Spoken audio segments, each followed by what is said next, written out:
Want to start using the Remind School Communication app, but not sure how? I'm Jessica, and in this video, I'll show you how to download and install the Remind app. Note that this video will demonstrate on iPhone, but written instructions for both Android and iOS will be listed in the description box. Now let's get started.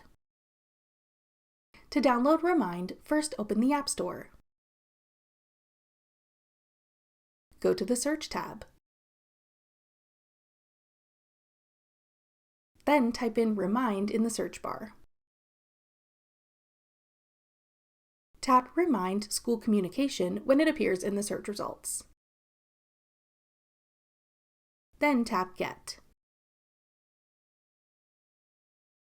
If prompted, use Face ID or enter your password to confirm that you want to download the app. Wait for the installation to complete.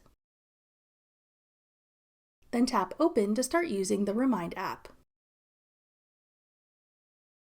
That's all it takes to download Remind. Want to try out an app to help you study?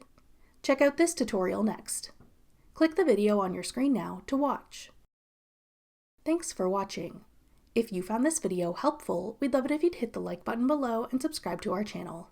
We put out great new tech tutorials like this one every day.